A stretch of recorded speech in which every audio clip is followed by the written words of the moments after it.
નમસ્કાર મિત્રો, સ્વાગત છે તમારું એમપીએસ ચેનલમાં।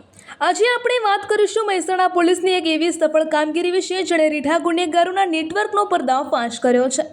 મહેસાણા બી ડિવિઝન પોલીસે બેટરી ચોરી અને રિક્ષા ચોરીના ગુનામાં સંડોવાયેલા 4 રીઢા આરોપીઓને ઝડપી પાડી લાખોનો મુદ્દામાલ જપ્ત કર્યો છે। મહેસાણા શહેર બી ડિવિઝન પોલીસને ખાનગી રાહે બાતમી મળી હતી કે પાલાવાસણા ચોકડી તરફથી એક પીળા રંગની હુડવાળી સીએનજી રિક્ષા પસાર થવાની છે, જેમાં 4 શખ્સો કાળા રંગની ચોરીની બેટરીઓ ભરીને વેચવા જઈ રહ્યા છે। આ માહિતીના આધારે પોલીસે તાત્કાલિક વોચ ગોઠવીને આ 4 આરોપીઓને રંગે હાથ ઝડપી લીધા હતા। આ આરોપીઓનો ગુનો કરવાની રીત ખૂબ જ ચોક્કસ હતી।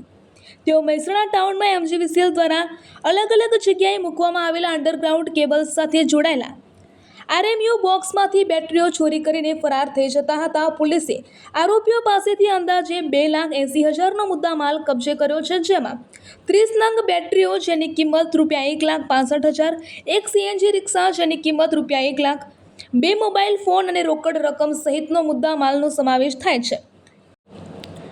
ઝડપાયેલા 4 આરોપીઓ પૈકી ગણેશ ભાટી, અરવિંદ કુમાર શેખલિયા, વિષ્ણુભાઈ પટણી અને અર્જુન પરમાર સામે અગાઉ પણ અમદાવાદ, ગાંધીનગર અને મહેસાણાના અલગ અલગ પોલીસ સ્ટેશનોમાં ચોરી, પ્રોહિબિશન અને અન્ય ગંભીર ગુનાઓ નોંધાયેલા છે। મહેસાણા બી ડિવિઝન પોલીસની આ સરાહનીય કામગીરીને કારણે અનેક વણઉકેલાયેલા ગુનાઓનો ભેદ ઉકેલાયો છે।